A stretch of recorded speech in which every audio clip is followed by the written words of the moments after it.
Well, we're at the baseball winter meetings here in Orlando. Steve Melewski with Jim Duquette. Of course, Jim, formerly in the Orioles front office and now one of the best analysts in the country for MLB Network Radio on Sirius XM Radio. Very well connected with the Orioles. So we always like to talk to Jim.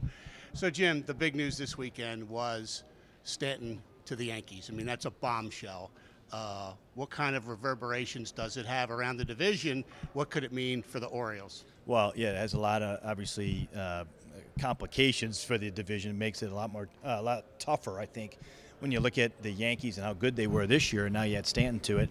Now, here's the cautionary tale. I remember when they traded for the Yankees back in 2003, it was for Alex Rodriguez.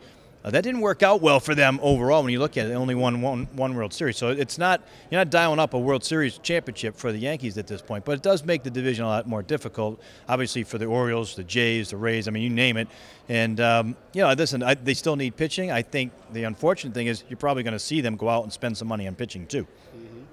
So, Jim, there's been this talk about rebuild or reload. We know the Orioles' public stance has said, we're reloading. We have one more year with this core group. We're trying to win here. Right. Does that news impact that or change that in any way? I mean, listen, I think you have to be open-minded at this point to at least retooling and taking offers for Manny Machado or Zach Britton or even Adam Jones. I think in the end it's going to be hard to do.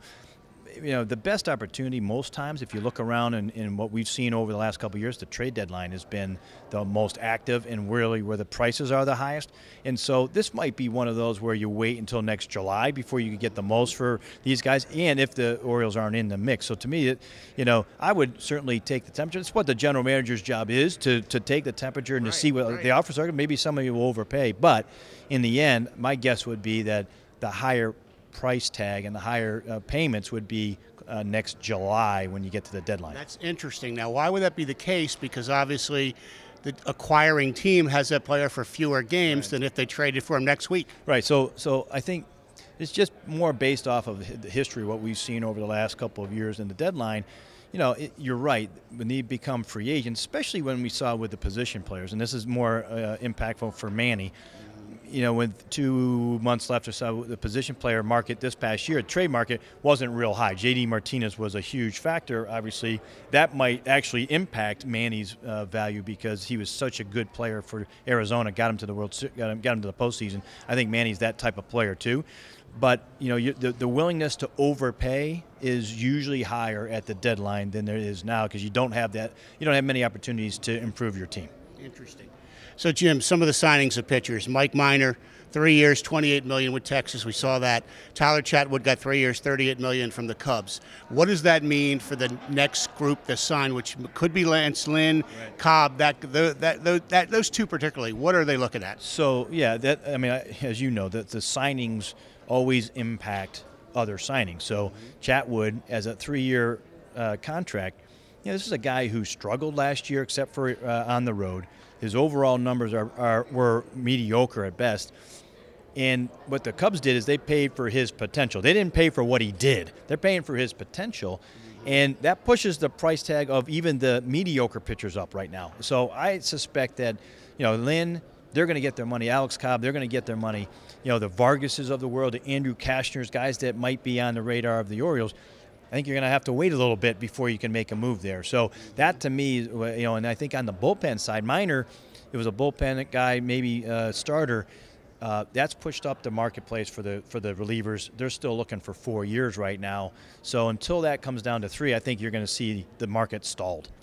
So what's the play then for Dan Duquette and his front office? We know they're probably not going to be able to go Arrieta, the top couple guys are out of play. Look at what the Yankees have done. Boston is going to get a hitter. We know that this arms race in the American League East, and now you're the Orioles, and you have to try to make it work. Yeah, I think there's a couple of options. Obviously, they were on Mike Fiers, and Fiers left and went to Detroit. They offered him the 2-year deal. But I think that it's still the same course. I think the one thing that the Orioles have always done that I thought that you can appreciate is they always stay the course. They don't overreact.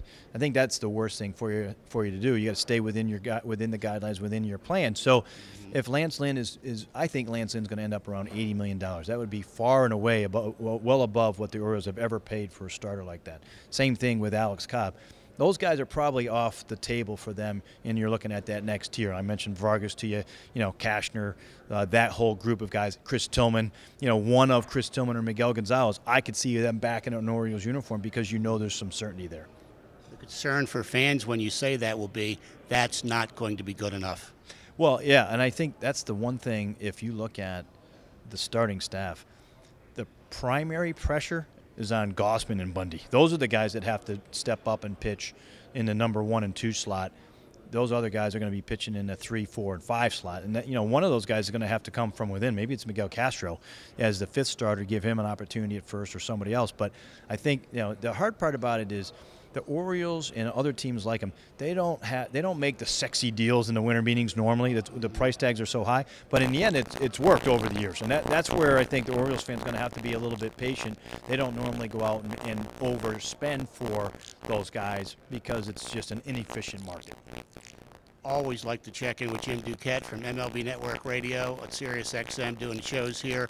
Your network will be wall-to-wall coverage here for the next few days, right? In the next couple of days, I got a show here in a little bit, and then all week, basically the network from 7 in the morning till probably midnight. So, yeah, on MLB Network Radio.